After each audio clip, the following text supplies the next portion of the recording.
Slyšíte ten blázinec? Je tu dětský zvěřinec. Jára frká jako lana, padálem je slečna Jana. Slon si troubí do noty, že nenosí kalhoty. Slyšíte ten blázinec? Je tu dětský zvěřinec.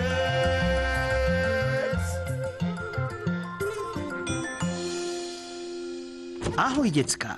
Vítejte v dětském zvěřinci. Ale, ta je zvědavá. Aby ti snad něco neuniklo. Dnes vám ukážu, jak se stal jeden chlapec žirafou. V domku vedle tajemné zahrady žil s rodiči Pavel. A protože byl zvědavý, chodil často zahradu navštěvovat. Byla veliká a neproniknutelná jako džungle. Uprostřed rostly dva ohromné duby. A na jednom z nich Pavel snil, že bude fotografovat divokou zvěř. Pavle! Tak to jsem měl štěstí. Málem mě napíchl nosorožec. Pavle! Kde pak zase jsi? To bylo ochlup. Uf. Tady jsem, mami. Honem, pojď. Za chviličku musíme jet. Jinak nám uletí letadlo. Už letím.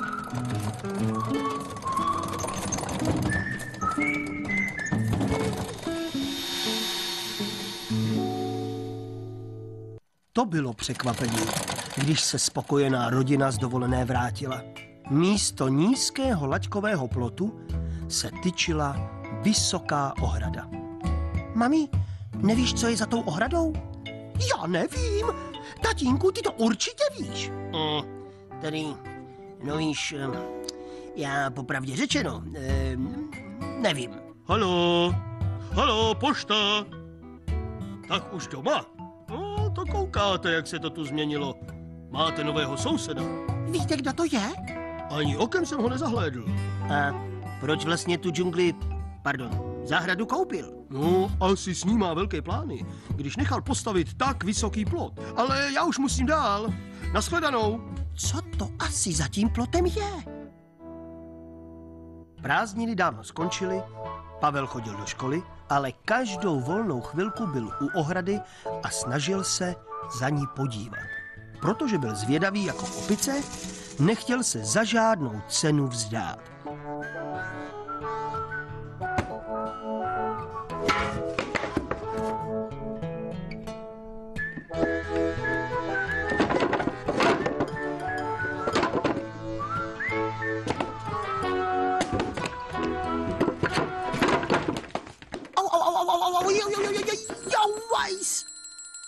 Teda to je boule jako zeměkoule.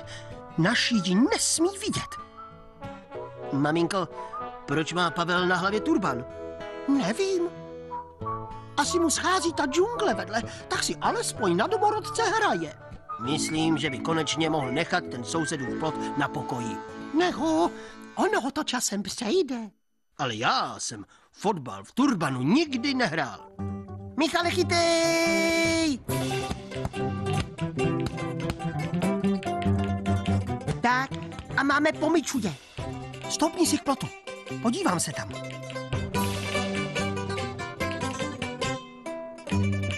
Dělej, les nebo sléz, už nemůžu.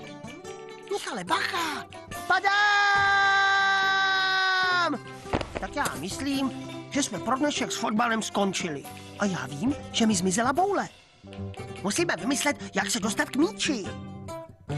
Přes ten plot by se mohla kouknout leda žirafa. Žirafa říkáš?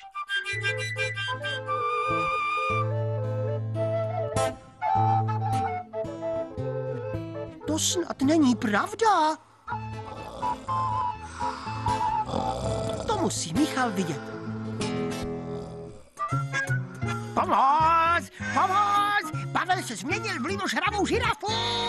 Já, že bych žral své kamarády. Pavel je žirafa! Pomoc! Další žirafa! Klid, jednu zvědavou žirafu tady máme. A Pavlův případ vyřeším na místě.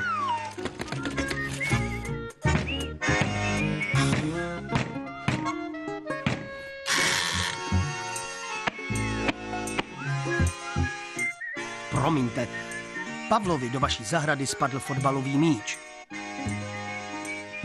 Vždyť je to žirafa. Vypadá jako žirafa, ale hraje dobře kopanou. Tak bychom si mohli přes zeď občas sousedsky kopnout, no ne? Jako kluk jsem hrál výborně fotbal. Pavlíku, pozor! Vykopávám!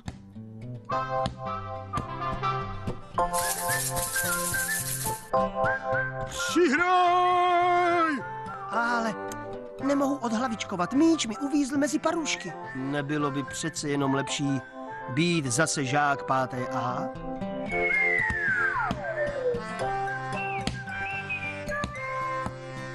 Pozor, to bude dělovka. Dělovka to tedy byla. Ale silný pán se vůbec nezlobil, že mu spadl plot. Alespoň si s Pavlem pořádně zahrají kopanou.